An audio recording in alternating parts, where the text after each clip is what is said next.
Testing, testing, testing, testing. JB here. Hope everyone's doing outstanding on this June 14th, 2023. Give me a second here. So just going to talk really quick. I haven't been on in quite some time. Talk about Yext, BIDU, Fiverr, Stratasys, SSYS. We have the Fed today. The consensus is there's going to be a pause on the rate hikes, and then eventually we start to get some rate cuts. We'll have to see. So let me just start first, I guess, with the overall market. Crazy. 6 months ago, inflation was the big, not the elephant in the room, but it was the big headwind for the markets. And the fact that the Fed was raising rates, everything was becoming more expensive. Housing was slowing down. Mortgage rates were soaring.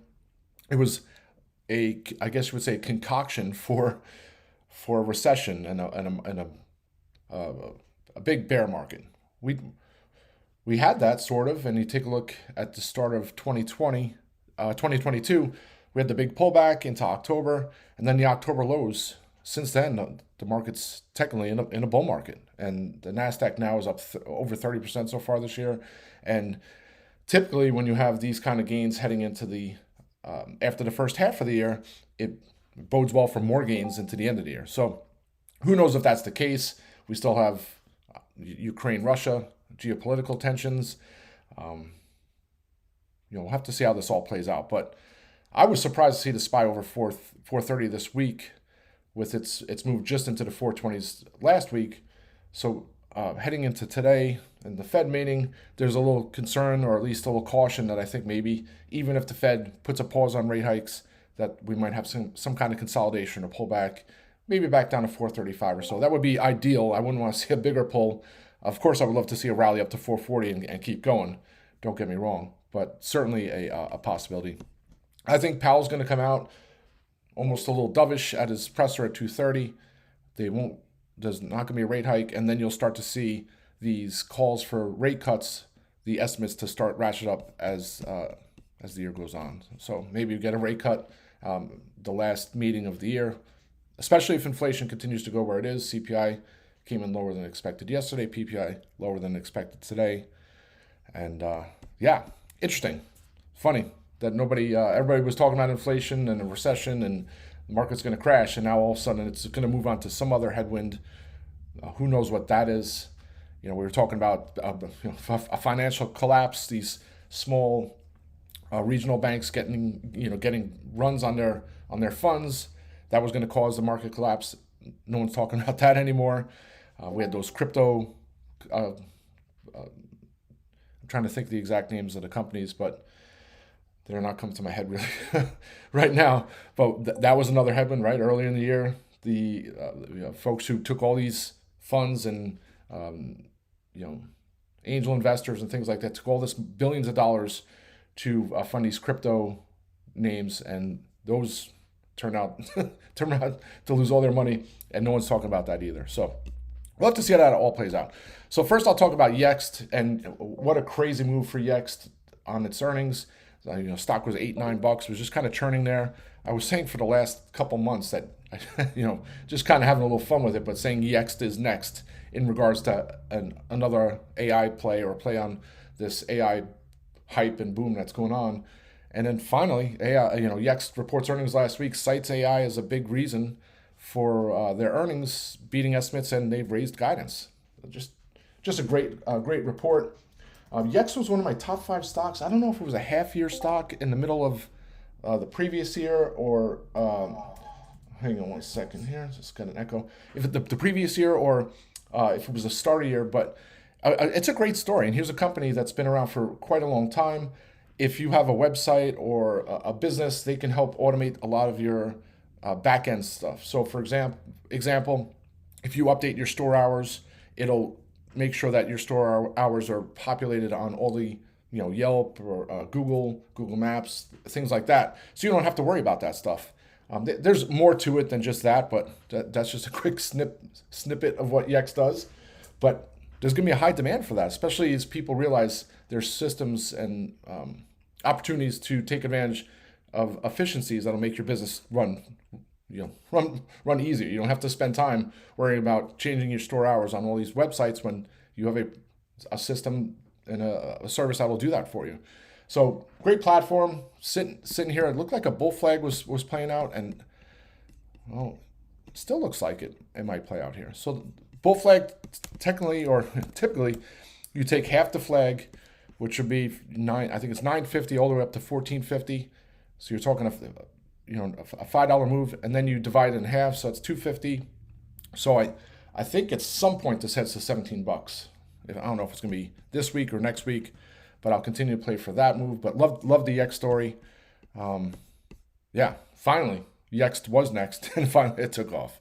BIDU, again, another name. I used to hate BIDU. I used to call it the Yahoo of China. Here's a company that had the best search platform on the planet, right? You have whatever billions of folks in China who utilized BIDU. It was the number one search platform in China. Google tried to go into China. They couldn't. They pulled out of China because Baidu was just such a prominent platform. So they should have used that, their first, I wouldn't call it first to market, but their position in the space to be able to branch out into other areas, and they didn't. And then all these other companies started to catch up to them. And then Baidu started to get a little worried. They called it this online to offline offerings. So they tried to do things like DoorDash that we have here, Uber, things where you're taking experiences online and trying to transport them offline. And that was a $2 or $3 billion investment. They failed at that. Then they were talking about doing autonomous driving. So their earnings calls would not even be about their search business anymore. It'd be about autonomous driving. And then finally, the last couple of years or so, it's been all about artificial intelligence. So if you take a look at a company that I think has an opportunity to really do well in this, and it's one of those names, I'm not saying it's overlooked because the stock has run up quite a bit already in the last couple of weeks, but I think if you take a look at Baidu, I think it heads to 160, 170, 180 in the coming weeks and months. So I'm not saying I switched from being a bear on Baidu and its business to being a bull, but I just think there's an opportunity. So I'll probably continue to look for some calls. My 150s expired this week. I already locked most of them in, and I'll probably look to get some July strikes on Baidu. So that's kind of Baidu. It's always been a great story. I think it was like 2008 or 2009 when I first really started Baidu, and this is before its reverse split. The stock was getting destroyed. There was issues around folks using Baidu as a platform to advertise porn. That's illegal in China, things like that. So the stock got destroyed, and then it went from 100 to over $1,000, and then did a split to, I think it was 10-1.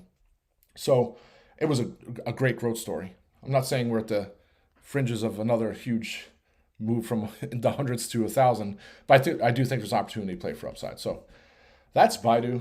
Then I'll move on to Fiverr here. What else can I say about Fiverr? I've been posting about Fiverr the last couple days. I think it's one of those names that it had a great earnings report. So the last quarter, I think it was a week or two ago. Let me see what they reported. They posted a monster quarter, a huge beat and raise. Actually, it was the start of May. A huge beat and raise, but then the stock, it gapped higher at the open and then reverse course, and then it sold off all the way from the high 30s to the I guess 26 it hit. Despite the beat and raise, I think there's people out there who think that the AI craze and hype is going to impact Fiverr's business negatively. If you take a look at what a lot of the offerings and services that the creators on Fiverr have, a lot of them could be disrupted from AI. So if you're someone who usually will get, your business was writing headlines or writing an essay on a certain category or things like that, now you can just go to ChatGPT. You can just have AI create that article for you. So it kind of eliminates the need for having a service like that on Fiverr. But then on the flip side, I think you look, and a lot of people, they hear this AI buzzword. It's all over the headlines and news, but then people don't know how to utilize it. So I think, and you take a look at Fiverr, and I used an example yesterday, AI art, where people, they just create art for you using AI. It has over 8,000 listings on Fiverr now. Last year was about NFTs, NFT art.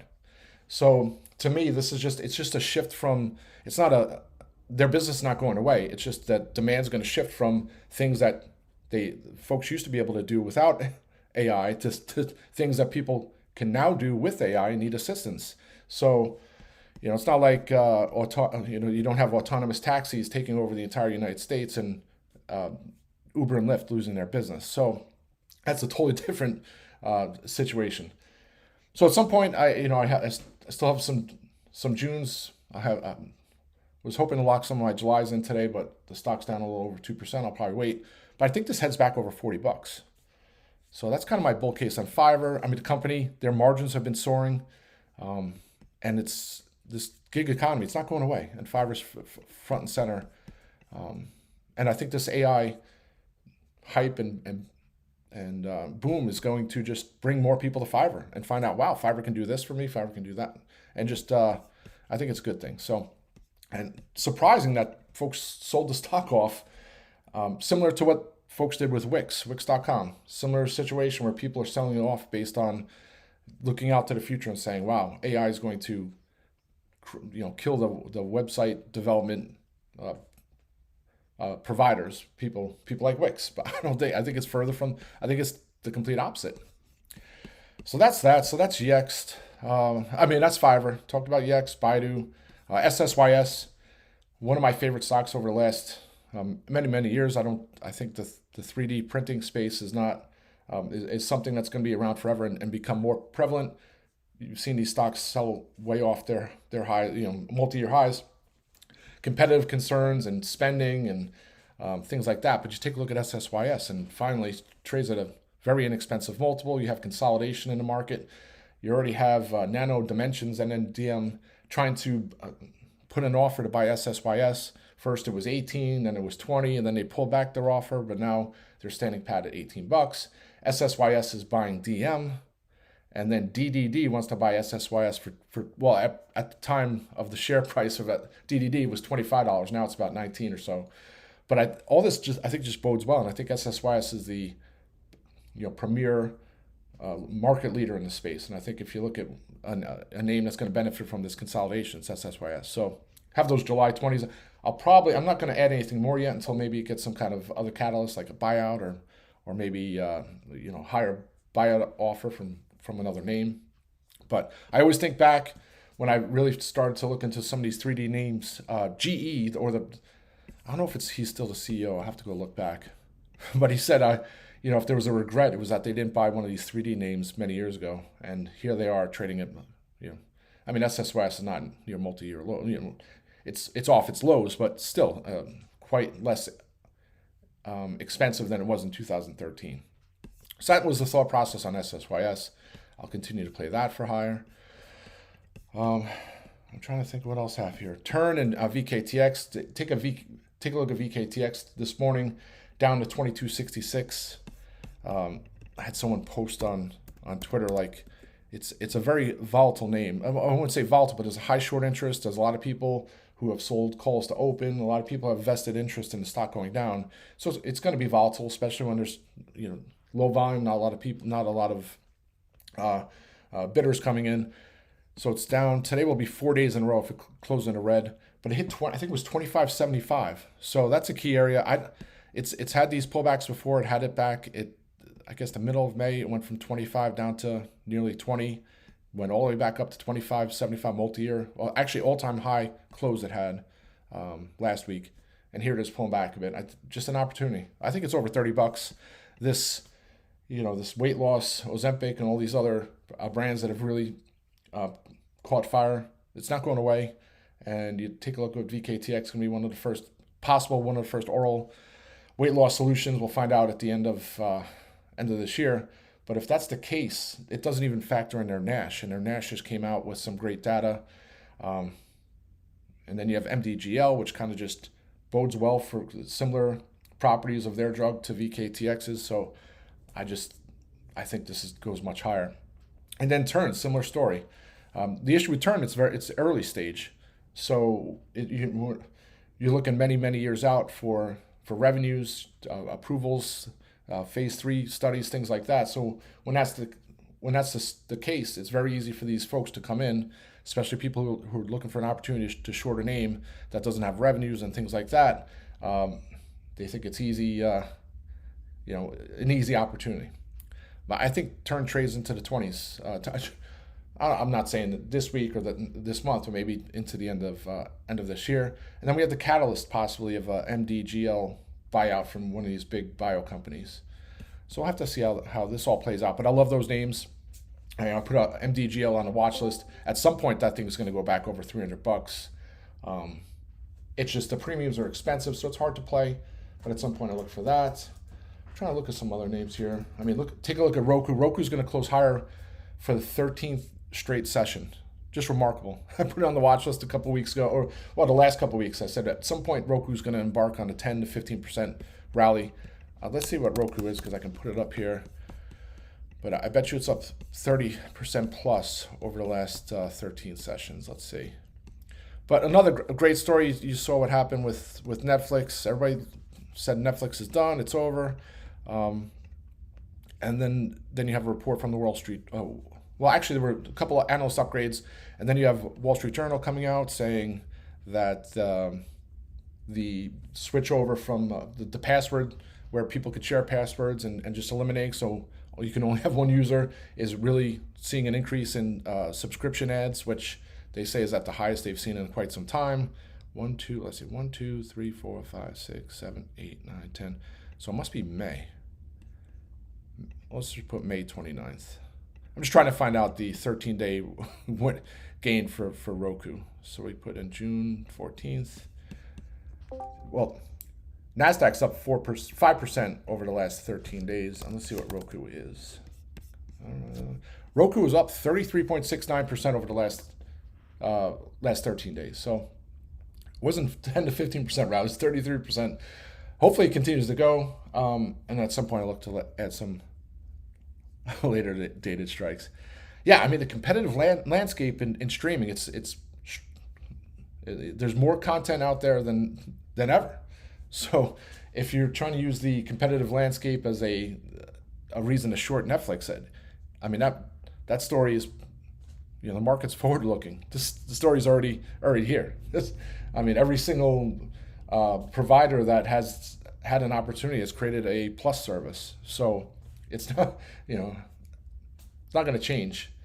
And the fact that Netflix is doing okay in spite of that, I think it just bodes well. And you take a look at ROKU. So if there's all these other a la carte services out there more than ever, what is the platform or company that's going to benefit the most? And I think it's a company like ROKU, who's pretty much their model is to take advantage of content that's out there. And the more people that are on their platform, I think they were talking to Disney Plus was brought their Disney Plus ad model to ROKU, was the first platform they brought it to. I think all that just shows that they are front and center of this transition.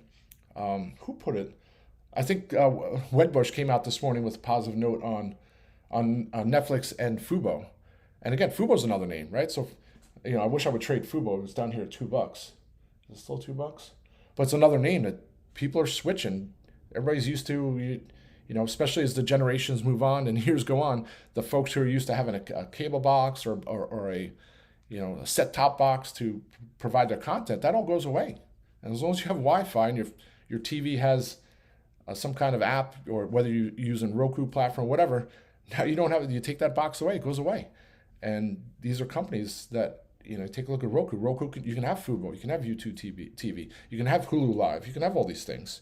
So people wonder why I get so bullish on it, because you look at the future, and it's the future of content.